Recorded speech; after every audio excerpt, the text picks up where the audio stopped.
Today's Wednesday when we talk about spiritual health, and I have kind of an inspirational story to share with you today. I love those stories about miracles and things like that. And this is a story about a lady named Louise from the 1800s. Have no idea if it's true or not, but I love this story.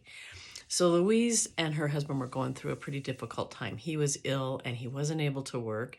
They had 7 children and they were out of food. So she got desperate and swallowed her pride and went into town and walked into the general store. She talked to the owner about their plight and asked for credit to purchase some food to survive until her husband recovered. Now, the store owner was not a compassionate man on a good day, and he'd been having a bad day, so all he did was laugh at her. She began to cry and plead for mercy, and he just stood there. But a stranger standing in the line stepped forward and said, I will stand good for whatever she needs. So the grocer reluctantly asked, well, do you have a grocery list? When she said she did, he said, okay, put your list on the scales, and whatever your list weighs, I'll give you that amount in groceries. Really? A piece of paper? And the fellow customers all started talking in the background about how cruel he was being. So she stood there for a minute, and then she reached into her purse and took out a piece of paper, wrote something on it, and placed it on the scale. And everyone in the store was just like in awe because the scale, when she put that piece of paper on it, the scale went down, down, down, down, down, down, down, like the paper weighed 20 pounds. And, the store owner, he couldn't really back out of it because of all the people watching. And so he finally said, okay, what do you want? Started putting food on the scale. The scale never did balance, but finally there was so much food on it that there was no room for any more food. And so she took her groceries and went home, and the store owner grabbed the piece of paper off and then happened to glance at it, and it wasn't a grocery list. It said, "Dear Lord, you know my needs, and I'm leaving this in your hands." Love that. Now he's not always going to do stuff like that, but I just love that.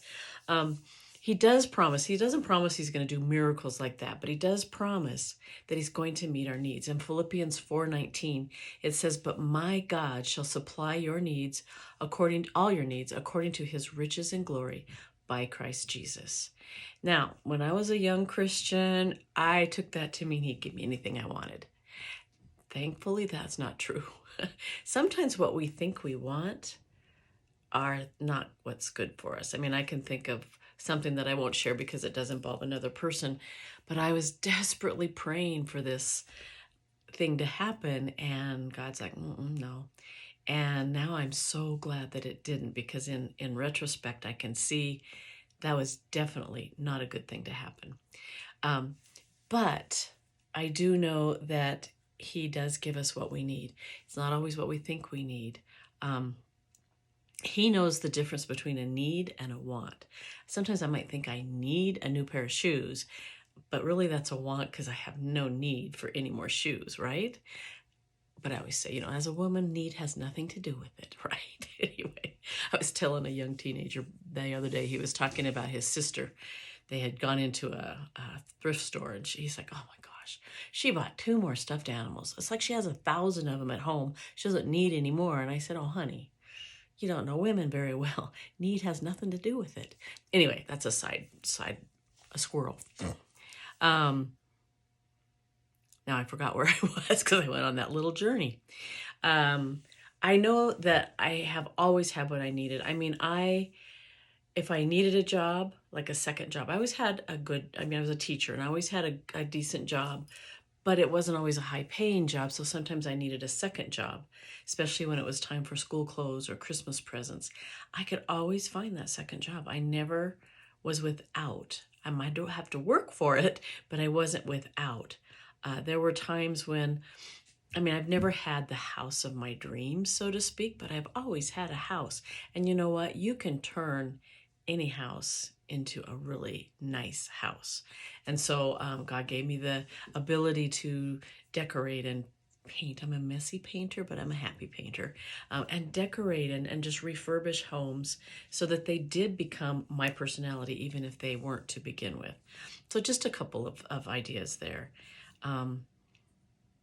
And sometimes God uses a perceived need to help us to grow and lean on him. I mean, I may, like that time that I was talking about that I'm not going to share what it is, I really thought I needed that. And I got closer and closer to God as I prayed and just cried out to him.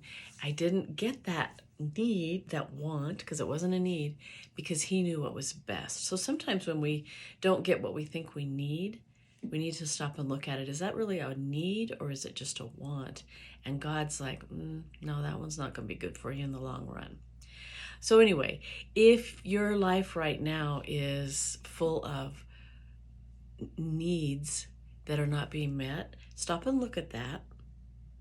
Are they needs or are they wants? And if they really are needs, then just keep praying and pressing into God. And sometimes he will fulfill that need in a way that you had never even thought of or anticipated.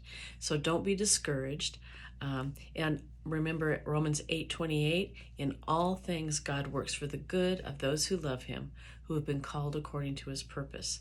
So I always think I always get kind of excited. Like I remember a few years ago when my husband and I had started the youth center, and the first year I did my teaching job, which was traveling to a whole bunch of rural schools, lots of after school meetings, 12 to 14-hour days, plus then doing all the paperwork on my own time.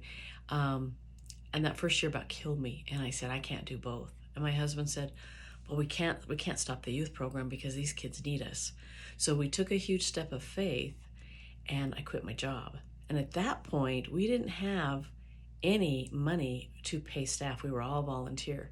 So, I cut our income probably at least in half. And that was scary. But I was kind of excited to see, okay, I took that big leap of faith, like walking off the cliff. What's God going to do? And it was amazing what he did do. 2 weeks later, we got a grant that paid for 15 hours a week working with kids.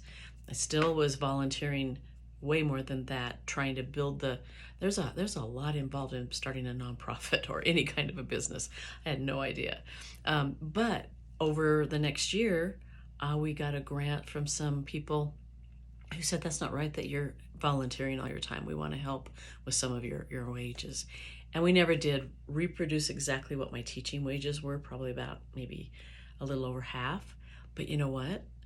We really didn't change our lifestyle, and yet we were always able to meet our bills and have, we could go out to eat or something, So God is amazing the way he provides for us. If we trust him, step out in faith and trust him, you'll be amazed at what can happen. So have a great one, and I will talk to you next time.